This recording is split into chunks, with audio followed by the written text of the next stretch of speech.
നമസ്കാരം. മദ്യപിച്ച് ഓടിക്കുന്ന വാഹനം പോലീസ് പിടിക്കരുത്. ഹൈക്കോടതി. മദ്യപിച്ച് വാഹനം ഓടിച്ചാൽ പോലീസ് പിടിക്കും എന്ന് എല്ലാവർക്കും അറിയാം. കാരണം മദ്യപിച്ച് വാഹനം ഓടിക്കുന്നത് അതീവ ഗുരുതരമായ ഭവിഷ്യത്തുക്കൾക്ക് കാരണമായേക്കാം. സ്വയം അപകടത്തിൽപ്പെടാം. അതുപോലെ റോഡിലെ നിരപരാധികൾ അപകടത്തിൽ പെട്ടേക്കാം. വലിയ നാശനഷ്ടങ്ങൾ ഉണ്ടായേക്കാം. അതുകൊണ്ടാണ് മദ്യപിച്ചോ അതുപോലുള്ള ലഹരി പദാർത്ഥങ്ങൾ ഉപയോഗിച്ചോ വാഹനം ഓടിച്ചാൽ അത് കുറ്റമാകുന്നത്. മദ്യപിച്ച് വാഹനം ഓടിക്കുന്നത് കുറ്റകരമാകയാൽ പോലീസ് പിടിച്ചാൽ ആദ്യമേ വാഹനത്തിൻ്റെ താക്കോൽ ഊരിയെടുക്കുന്നത് കാണാം. ഇത് പോലീസിൻ്റെ പ്രിവെൻറ്റീവ് ആക്ഷനാണ്. കുറ്റകൃത്യം തുടരുന്നത് തടയാനുള്ള പ്രവർത്തനം. അതിനുശേഷം ബ്രീത്ത് അനലൈസർ ഉപയോഗിച്ച് ശ്വാസപരിശോധന നടത്തും. മദ്യപിച്ച് അല്ലെങ്കിൽ ലഹരി ഉപയോഗിച്ച ശേഷമാണ് വാഹനം ഓടിച്ചതെങ്കിൽ ആളെ സ്റ്റേഷനിലേക്ക് കൊണ്ടുപോകും. ഒപ്പം വണ്ടിയും കസ്റ്റഡിയിൽ എടുക്കും. ഇവിടെയാണ് പ്രശ്നം. മദ്യപിച്ച് വാഹനം ഓടിച്ചു എന്ന കേസിൽ വാഹനം പിടിച്ചെടുക്കാൻ നിയമം അനുവദിക്കുന്നില്ല. ഇത് ഹൈക്കോടതി ഒരു ഗൈഡ് ലൈനായി തന്നെ പുറത്തിറക്കിയിട്ടുള്ളതാണ്. അത് ചെറുതായി ഒന്ന് പരിചയപ്പെടാം. 1. ഒരു ഡ്രൈവർ ലഹരി പദാർത്ഥം ഉപയോഗിച്ചുകൊണ്ട് വാഹനം ഓടിക്കുന്നതായി കണ്ടെത്തിയാൽ ആ വാഹനം അയാളെ തുടർന്ന് ഓടിക്കാൻ അനുവദിക്കരുത്. 2. ആ വാഹനത്തിൽ ശരിയായ ഡ്രൈവിംഗ് ലൈസൻസ് ഉള്ള ലഹരി ഉപയോഗിക്കാത്ത ഒരാളുണ്ടെങ്കിൽ അയാളെ തുടർന്ന് ആ വാഹനം ഓടിക്കാൻ അനുവദിക്കാവുന്നതാണ്. വാഹനം പോലീസ് കസ്റ്റഡിയിൽ എടുക്കേണ്ടതില്ല. 3. അങ്ങനെ വാഹനം ഏൽപ്പിച്ച് വിടാവുന്ന ഒരാൾ ആ വാഹനത്തിലില്ലെങ്കിൽ ഡ്രൈവറുടെ അടുത്ത ബന്ധുവിനെയോ പരിചയക്കാരനെയോ വിളിച്ചു വരുത്തി ആ വാഹനം കൈമാറേണ്ടതാണ്. 4.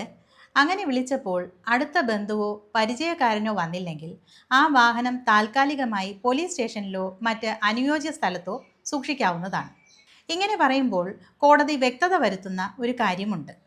ഒരാൾ ലഹരിക്ക് അടിമപ്പെട്ട് വാഹനം ഓടിച്ചു എന്ന കുറ്റത്തിൽ പോലീസിന് ആ വാഹനം പിടിച്ചെടുക്കാനോ കസ്റ്റഡിയിൽ വയ്ക്കാനോ അധികാരമില്ലാത്തതാണ്. 5. അങ്ങനെയുള്ള ഒരു വാഹനം താൽക്കാലികമായി കൈവശം വയ്ക്കുന്ന ഒരു പോലീസ് ഓഫീസർ ആ വാഹനത്തിൻ്റെ ഓണർ പറഞ്ഞയച്ച ആളോ ആവശ്യപ്പെട്ടാൽ വാഹനം വിട്ടു നൽകേണ്ടതാണ്. അങ്ങനെ നൽകുമ്പോൾ വാഹനം കൊണ്ടുപോകുന്നയാളുടെ തിരിച്ചറിയൽ രേഖ പരിശോധിക്കാൻ പോലീസ് ഓഫീസർക്ക് അധികാരമുണ്ട്. 6.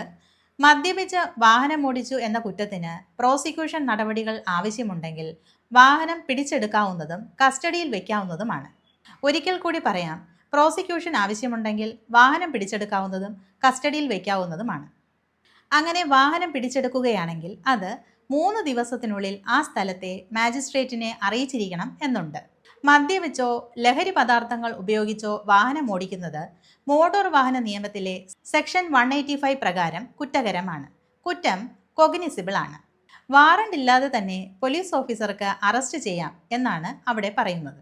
കുറ്റം തെളിയിക്കാൻ 2 രീതികൾ അവലംബിക്കാറുണ്ട്. 1. ബ്രീത്ത് അനലൈസർ ഉപയോഗിച്ചുള്ള ശ്വാസപരിശോധന. മറ്റൊന്ന് രക്തപരിശോധനയാണ്. രക്തപരിശോധനയിൽ മദ്യത്തിൻ്റെ അളവ് 30 മില്ലിഗ്രാമിൽ കൂടുതലായിരിക്കണം. രക്തപരിശോധനയിൽ മദ്യത്തിൻ്റെ അളവ് 100 മില്ലിലിറ്റർ രക്തത്തിൽ 30 മില്ലിഗ്രാം മദ്യത്തിൻ്റെ അംശം കണ്ടാൽ പോലും കുറ്റകരമല്ല. അതിലും കൂടുതലായാൽ മാത്രമാണ് കുറ്റകരമാകുന്നത്. മദ്യത്തിൻ്റെ ഗന്ധമുണ്ടായിരുന്നു എന്നതൊന്നും കുറ്റം സ്ഥാപിക്കാൻ പര്യാപ്തമല്ല. എന്നാൽ അംഗീകൃത ബ്രീത്ത് അനലൈസർ ഉപയോഗിച്ചുള്ള ശ്വാസപരിശോധന കുറ്റം സ്ഥാപിക്കാൻ പര്യാപ്തമാണ്. പിടിക്കപ്പെട്ട് 2 മണിക്കൂറിനുള്ളിൽ നടത്തുന്ന മെഡിക്കൽ പരിശോധനയ്ക്ക് വിലയുള്ളൂ.